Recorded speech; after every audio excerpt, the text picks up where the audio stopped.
Di rumah aja dengan kegiatan positif. Ada banyak hal yang bisa kita lakukan sebagai upaya memutus siklus penyebaran infeksi virus corona. Banyak pula kebijakan yang dikeluarkan pemerintah untuk menghentikan aktivitas yang biasanya kita lakukan sehari-hari. Pemerintah juga mengimbau seluruh masyarakat untuk melakukan social distancing atau membatasi diri dari interaksi sosial. Oleh karena itu, beberapa perkantoran melakukan work from home.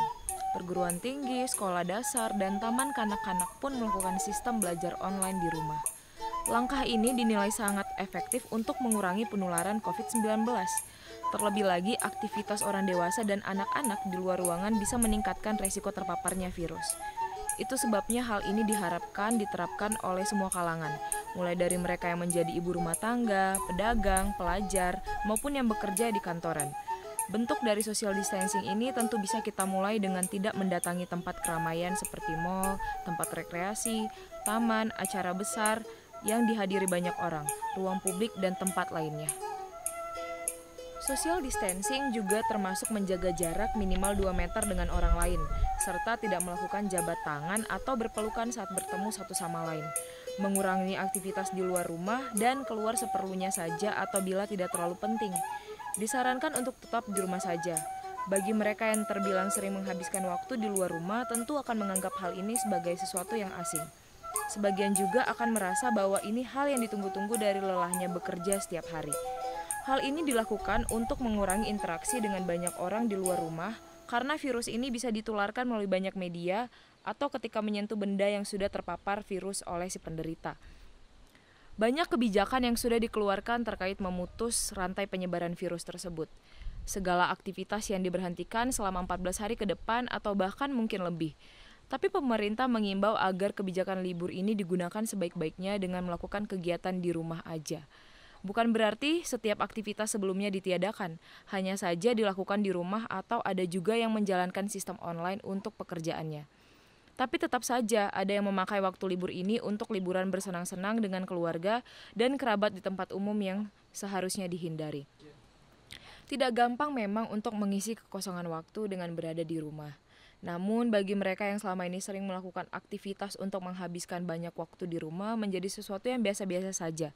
Beberapa lainnya sibuk mencari berbagai kegiatan untuk mengisi waktu kosong. Bagi saya sendiri yang menjalani work from home dan banyak menghabiskan waktu di rumah aja, hal ini menjadi sesuatu yang saya manfaatkan untuk mengembangkan kembali hobi atau bakat yang dulu sempat saya tinggalkan karena pekerjaan. Saya memulai dengan kembali menulis. Dengan adanya kebijakan untuk tetap di rumah saja, saya juga mempunyai waktu ekstra yang bisa saya gunakan untuk memasak dan mencoba berbagai macam resep dengan menggunakan bahan-bahan yang saya dapatkan dari hasil kebun sendiri. Dengan memasak sendiri pun, saya menghemat pengeluaran serta terjamin kebersihan, bahkan makanan yang akan diolah dan kandungan gizinya. Apalagi di saat-saat seperti ini, sangat penting untuk menjaga imunitas tubuh lewat konsumsi yang kaya nutrisi untuk tubuh.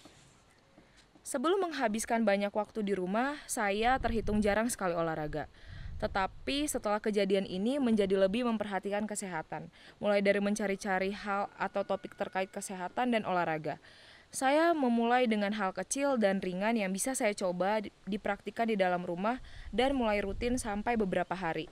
Ternyata berolahraga pun tidak harus di luar ruangan. Seketika saya merasa sedikit menyesal selama ini tidak terlalu mementingkan olahraga, padahal sangat berguna untuk kesehatan diri sendiri. Walaupun seharian di rumah, ada banyak hal yang bisa kita lakukan dan tetap berkreasi dengan barang-barang yang mudah kita temukan di rumah. Mulai dari menggambar atau membuat prakarya sederhana, atau mungkin membuat dekorasi kamar sederhana dari bahan-bahan yang mudah ditemukan sehari-hari. Selain itu, menulis juga dapat dimanfaatkan untuk menghabiskan banyak waktu di saat keadaan dan kondisi sedang seperti sekarang. Menurut saya, menulis sebuah kegiatan yang mengasihkan dan membawa banyak manfaat yang positif.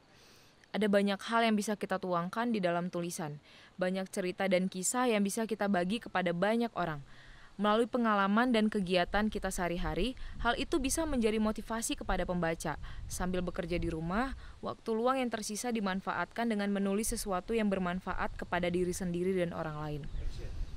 Sesekali saat jenuh dengan menulis, saya mengisi waktu luang dengan beternak kerbau milik ayah bersama dengan adik-adikku, seraya membaca dongeng sambil memandang keindahan Danau Toba yang ada di depan rumah.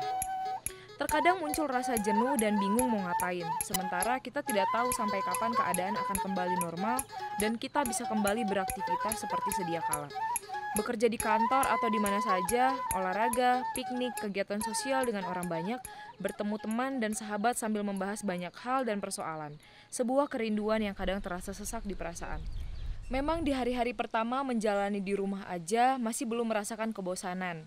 Tapi semakin lama semakin bingung ingin melakukan apa lagi setelah banyak hal yang sudah dilakukan dan dipraktikkan setiap harinya.